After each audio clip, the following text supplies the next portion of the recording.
It's a cold and wintry, blustery morning. It is very, very chilly out here right now. The wind is blowing. The cloud cover is imminent and it's starting to rain. And I have a customer coming in.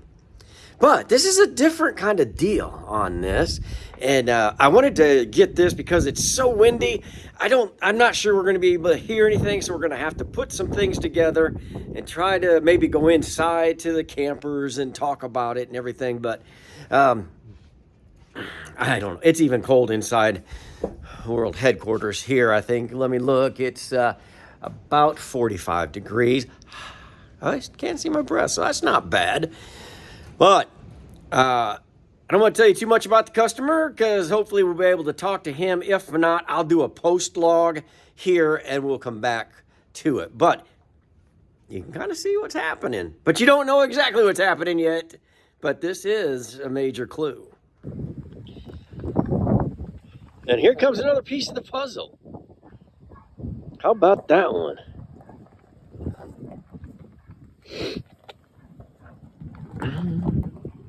Hello, Kevin.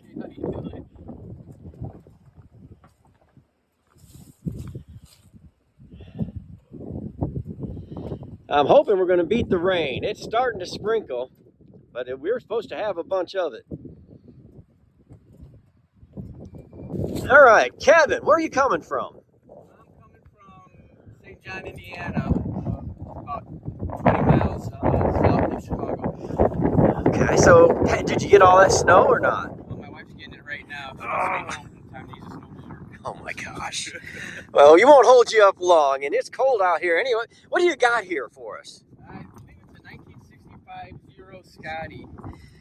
I actually picked it up just about a week ago on Saturday night off of Facebook Marketplace, and it was pretty cool, but maybe a little bit more of a project than I wanted to handle. It's not that I don't think I could handle it. I just know what it's like to take something apart and put it back together, how much time it takes. Well, now, one thing that we did talk about that I think is cool, you have been in the trades, a plumber for 40 years. Yeah, I started learning from my grandpa back in when I was 15 years old, back in 1985, and he taught me quite a bit. And I was going to go to college, but instead I bought a car and I had a car payment, so I couldn't afford to go to college. And 40 years later, here I am. And now you're like the best move I ever made. Yeah. Okay, so we got a 15-foot Scotty with a potty. Let's jump in real quick.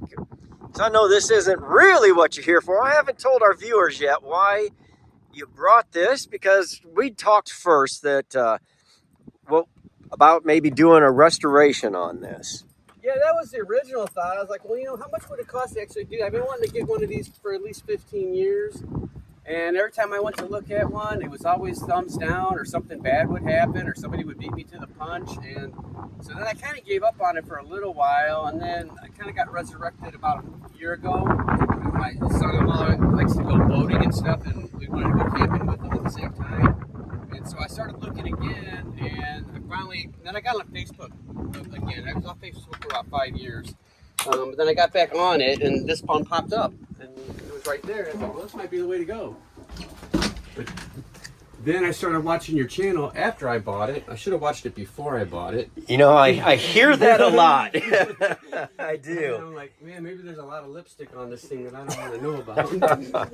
Well, it's got the potty, and somebody's redone it once before. They've used a lot of the original parts, but this is all not original. Oh, really? This could be. Yeah, they used to have plastic up here, or fiberglass. Okay. But it's obviously it's a full tear down, but it is in nice condition. I mean, I would see if you did not watch the channel, you'd say, hey, there's a lot to work with here. So, I would not say bad things about you when you left. And we're not saying anything about anything other than you told me after watching, you realized you probably paid a little too much. Right. And that happens. It does. I wish everybody could, if nothing else, watch the channel enough to go loaded with the information. So I show all of our viewers this to show them or to tell them this isn't why you're here, is it? No, it's not. It's not. All right, well, let's go outside and let's look around what you're going to do. Okay. So this is our first time ever taking in a trade-in. Really? First time ever. Oh my God! I was just saying when I reached out for you and asked, I didn't think it would have been. Okay. Yeah, our first trade-in. So that's cool. Now here's what he's here for. It's a 1954 Aloha. You've watched all the videos that's on the channel now on the Aloha, correct? So this isn't a surprise. So we're just going to go through it, and then we'll go inside. We'll talk a little bit more. Okay. So what we've done is we put in, well, let's start with, we got brand new 4-pin wiring, Okay. new safety chains, and that is a new jack. And so the 30 amp wiring, and we've got these are brand new from Vintage Trailer Supply. This is your heat exit for your AC, so we will make sure people don't bump into that and close it off. City water in, city water out, or gray water out.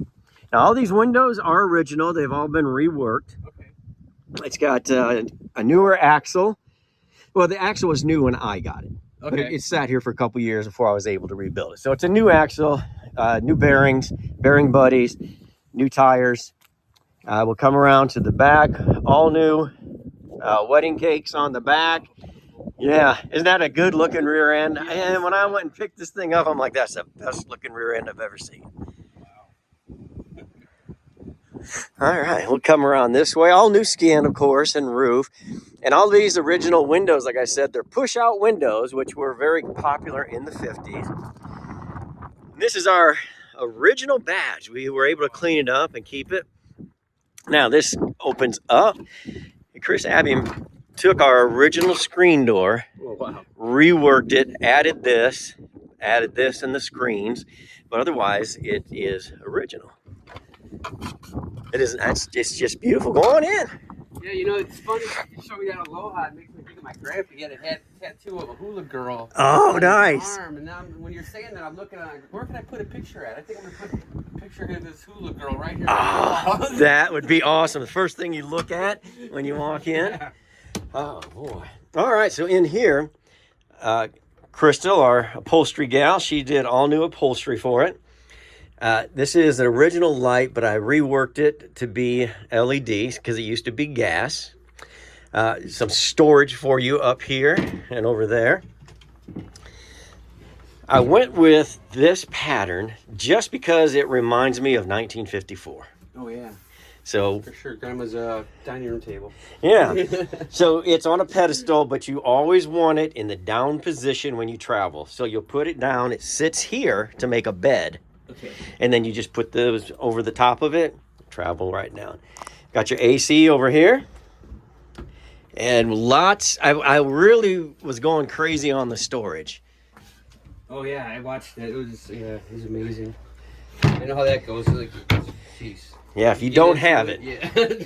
And then up here is your paperwork for your AC and your fridge. And then just some more storage.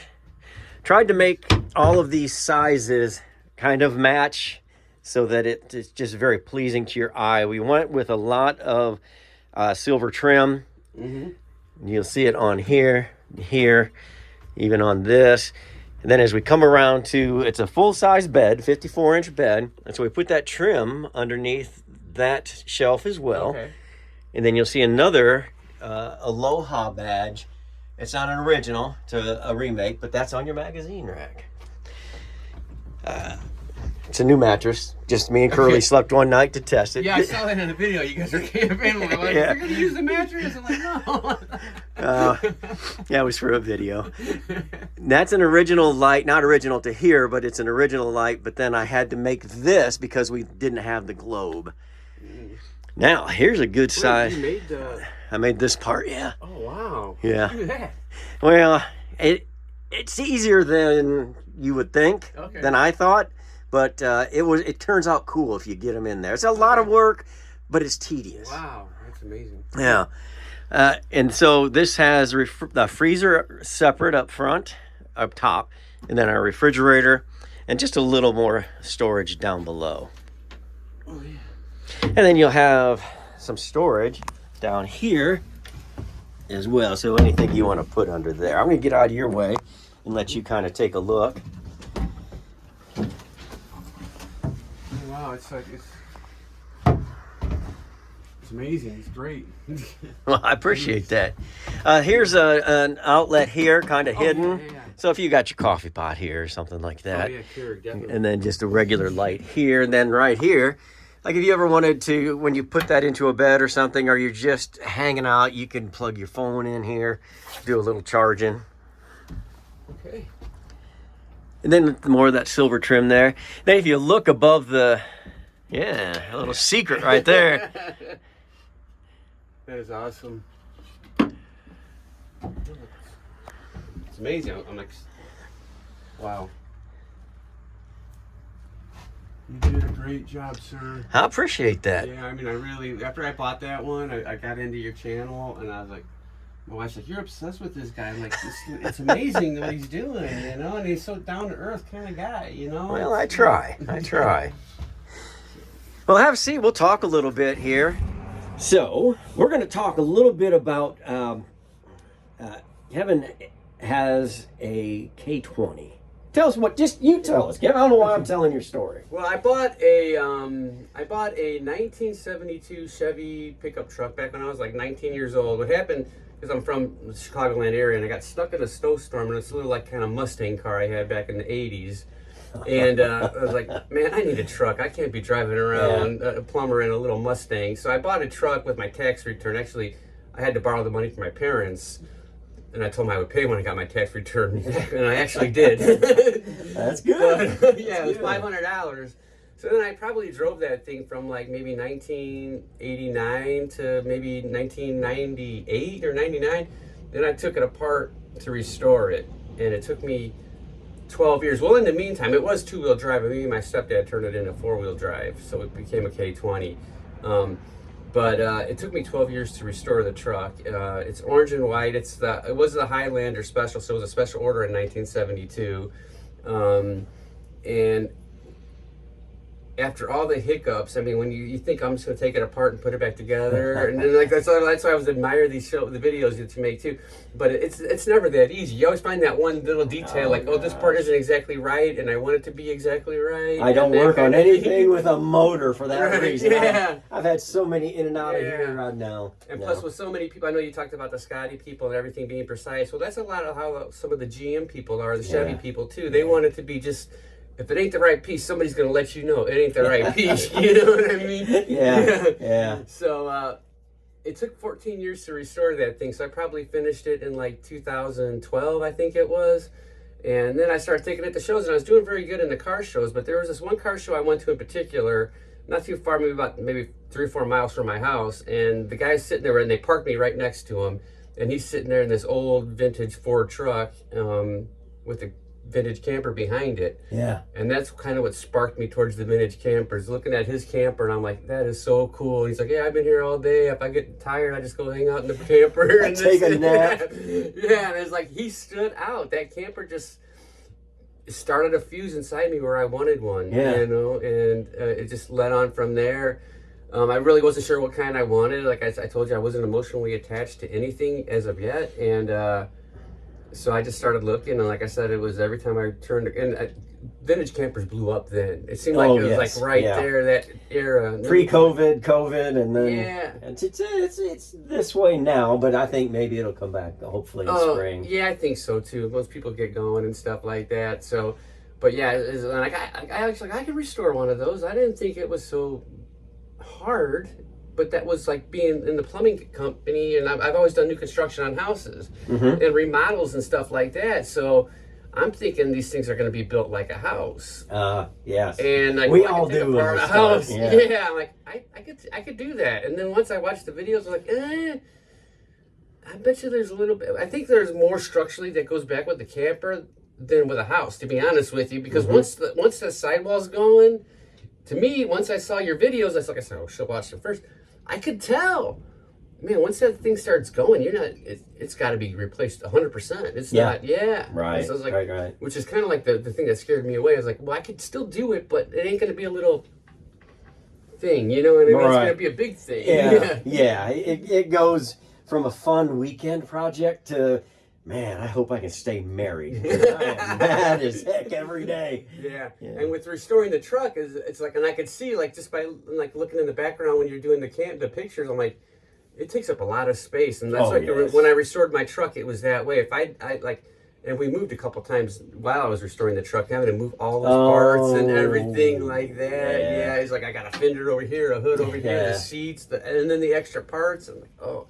So yeah, it was a tough time restoring that truck. Like I said, it wasn't like 14 years every day, but it was like 14 years trying to fit it in, you know. And it was also 14 years of, you know, dropping what you as a plumber. You know, you're always not. You don't have to help somebody else, but with me, I have a lot of empathy for people. So I'm like, it's real hard for me to tell somebody no. Yeah. So I'd be like, well, I'm supposed to be working on my truck today, but you got a problem. Let me come solve it. Yeah. You know what I mean? Understand. So, I understand. Yeah. So it took so long, and then. So that kind of like scared me away from doing what I wanted to do too, you know. So and plus, man, I don't like it. Yeah, it's amazing. Well, you know, and I don't know. I think we have talked about it to our viewers. We've talked on the lives a little bit about people with classic cars and trucks that have been contacting me just to kind of feel out the situation. And so I thought it was interesting. And when I had the opportunity to talk to Kevin, and he told me that that's probably the major way that he's going to use the camper. Also a little camping, right? Just a little bit here and there. Yeah. My grandsons, like I said, I'm like, it's so easy to have to drop what you're doing to go help somebody else. And so I don't get to spend as much time with my grandsons as I really would like to. Mm-hmm. So I think, and they're Boy Scouts and Cub Scouts and stuff, so they go camping quite a bit, and like, I don't want to go camping outside, I want to go camping in a camper. So this way, like I had a call yesterday, I'm like, well, you know, I'm on my way to Oklahoma, I can't help you out today, you know. So it's not that I don't want to help people, I do want to help people, but I also need a little bit of time for me and my family. Absolutely. So I'm looking forward to maybe being able to grab my grandkids once in a while in the summer and go somewhere and have fun with them. That's cool. That's very cool. Well, we have some firsts here. Well, I'm bending down. It looks like it's a camera angle. First trade-in. You really never even thought about it before. I thought about it, but not in a serious manner. And till Kevin said, "Hey, I'm not emotionally attached to that Scotty that I bought," and I said, "I've never met that Scotty, and I'm already emotionally attached to it. So maybe we can work out a trade-in." And he's like, "Yeah, okay." So now he didn't say okay. I sent him the videos to our channel on the Aloha, and then after he took some time and watched them, then he came back and he said, "That's what I'm looking for." So a lot of firsts here. I don't know that we've had anybody from Indiana. Debbie was from Illinois, so this might be our first Indiana as well. It's a little bit farther, huh? Yeah.